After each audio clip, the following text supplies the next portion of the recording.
Oi, eu sou o Mig Mendes. Nós estamos falando aqui sobre roteiro. Bom, todo mundo sabe um pouco de roteiro, né?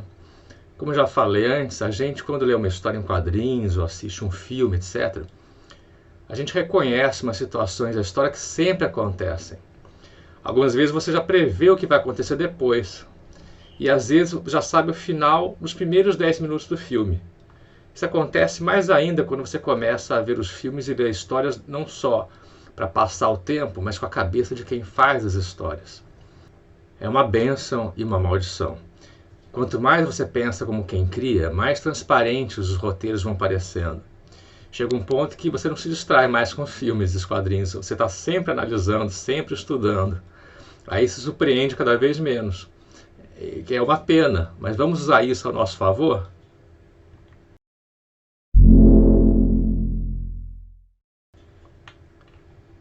Quando eu falo aqui de estruturas ou esqueletos, eu estou dizendo que, em geral, há uma ordem nos elementos que a gente usa para falar e para contar, para se comunicar.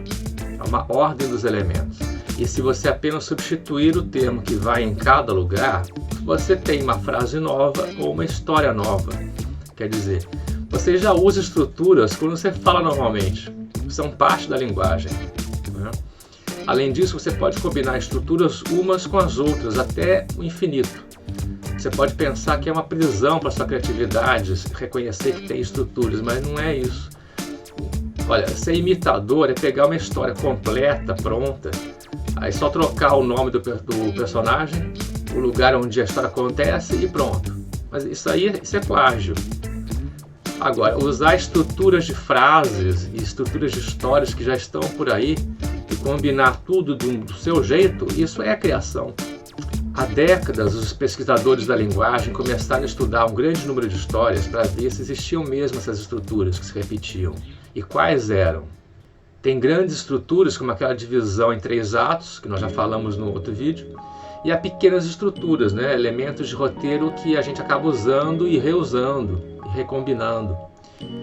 Por exemplo, nos contos de fadas, nos contos folclóricos, nos causos da sua bisavó, tem estruturas que se repetem, percebe?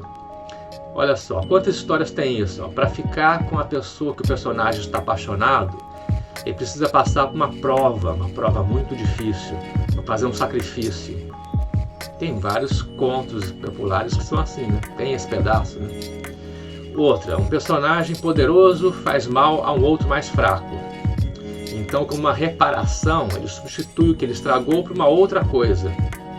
Isso acontece, gera outras histórias, de várias maneiras. O que acontece depois pode variar, né?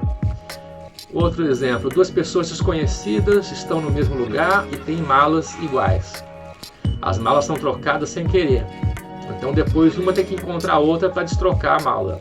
E isso acontece em vários filmes, histórias e as consequências são variadas. Daí em diante pode acontecer várias coisas. É uma estrutura de um pedaço, né? Outra coisa, todo mundo procura um objeto pelo mundo todo, disputam entre eles, até que no final descobrem que o objeto estava no lugar onde a busca começou. Já vi isso. Uma pessoa muito inteligente cria um invento, mas a invenção sai do controle e se volta contra a pessoa que inventou, e ela tem que corrigir isso. Uma pessoa era rejeitada num grupo, aí ela vai embora, viaja e ela volta muito mais importante para aquele grupo. Você conhecer histórias, contos, fábulas, biografias, tudo isso é bom para ter na cabeça e usar nos roteiros. Toda história remete a uma ou várias que vieram antes. Um pesquisador de linguagem percebeu que várias grandes histórias da mitologia repetiam uma certa estrutura. As histórias de vários heróis e vários deuses seguiam uma linha parecida, e tinha a ver com o desenvolvimento pessoal, a descoberta de um sentido para a sua vida, essas coisas. Essa linha ficou conhecida como a jornada do herói. E ela não é só para heróis, homens, jovens, não. Essa estrutura serve para contar a história da jornada pessoal de mulheres, de crianças, velhos. Serve para contar a história de vilões também, que são protagonistas, que estão do lado do mal, mas são protagonistas de suas histórias.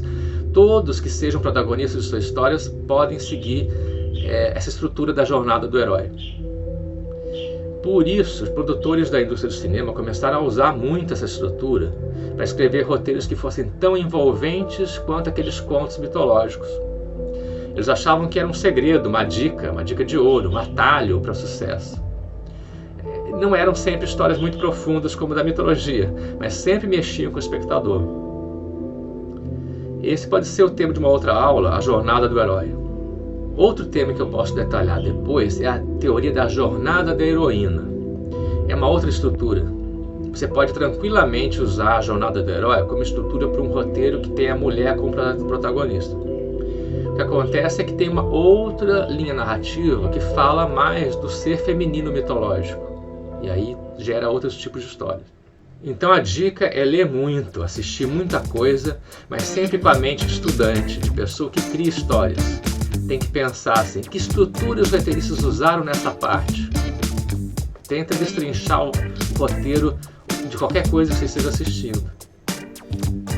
No próximo vídeo eu vou falar sobre uma dificuldade de roteiro, a verossimilhança. Não precisa ser verdade, mas tem que ser coerente com a mentira que você conta no roteiro. Então siga o canal, acione as notificações e até mais.